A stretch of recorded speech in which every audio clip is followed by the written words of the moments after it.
Last week was moving week for the Boston Globe, and the last to go were the Daily News reporters and editors.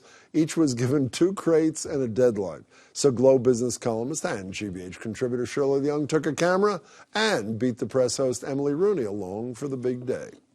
There were sentimental goodbyes, and there was laughter. This is like junk. It's not junk. Well, some of it is junk. It was decision day.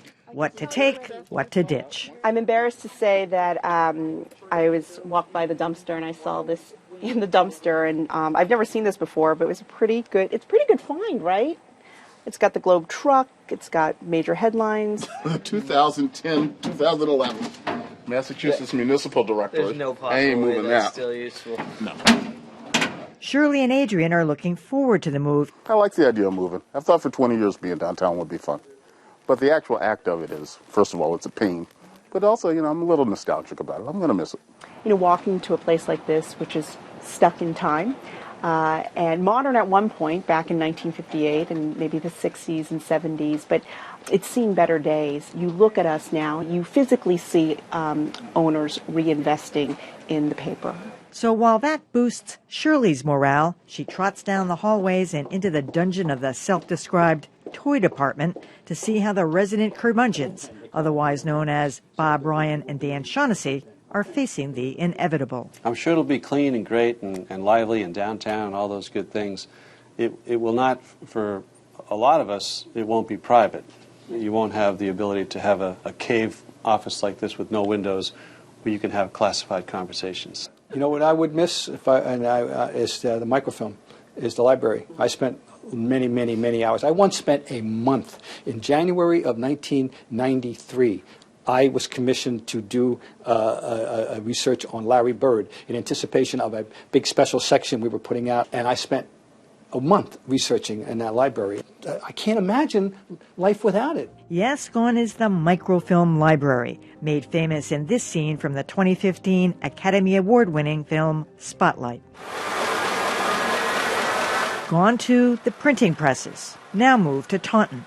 Shirley even misses that. I worked the night shift from like 4:30 to midnight, and what I loved about the night shift is that by the time I finished my shift, I could walk over the presses, see the presses rolling, and get a copy of the paper, with my stories in it. That's an era that isn't coming back.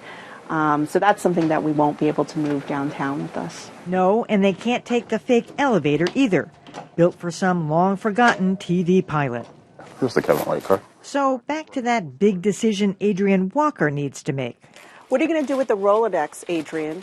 I'm going to keep the Rolodex. It has are? great sentimental value. Plus, I like having the last Rolodex in the newsroom. That was Emily Rooney reporting. Joining me now is Shirley Long. Hi, Shirley. Hi. Fake elevator? What is that? Does anyone really know what that's about? No, right? No, it was. They filmed a TV pilot there long ago, and the elevator remains. The elevator even has its own Twitter account. It does not. It does. That's beautiful. What I don't get about why the move now? I mean, I understand the place is pretty dumpy, and it's time. Why the move? What's the agenda?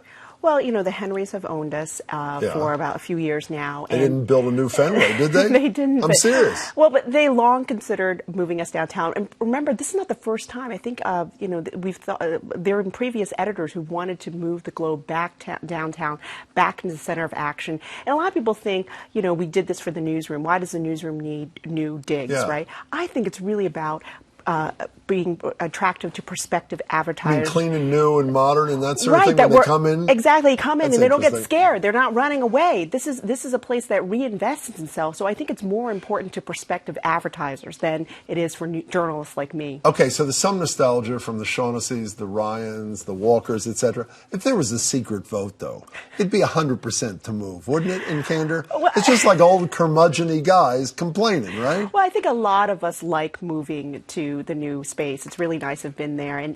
But I have to tell you, when I walked in this morning, right? To the new place? To the new place. The first person I saw was Dan Shaughnessy at his desk filing his first column. And so what's he saying? He still doesn't like it. He's grumbling as he filed his column and is, surrounded by crates. We even took him to the 12th floor roof deck. I hear that. I saw the photograph. Yeah, he felt a little better about it. It was a nice day. How does that change, if at all, the work you all do? And if it does, Will we notice it?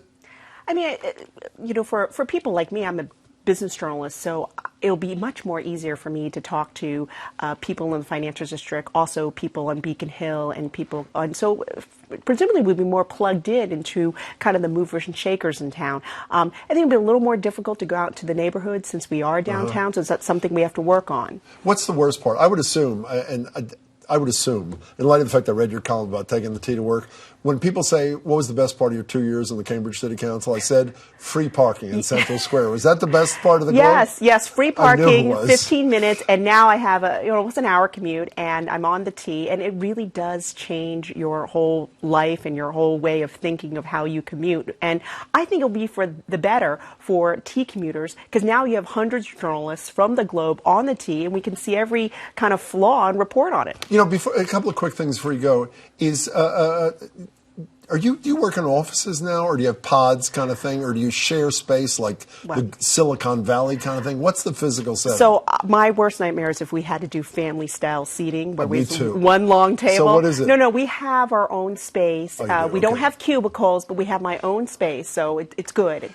So the rumor is, I don't want to get you in trouble, that the editor of the Globe, who comes on our radio show every Wednesday, has a huge office, Brian McGrory. I saw him the other night. He denied it and then walked away from me. So does he have a huge office or does he not? He does have a big office. Big office. Big compared to others. Yes. Big. And he's got a great view of Congress Street. You can see City Hall and Faneuil Hall. So it's nice. He brought his gray sofa in from Morrissey Boulevard. So I'm sure he'll be missing watching the traffic on 93. We'll play that tape for him on Wednesday. Congratulations on the move, and that piece is great. You and Emily did a great job. Thanks for having me. Thanks so much. Shirley Leung.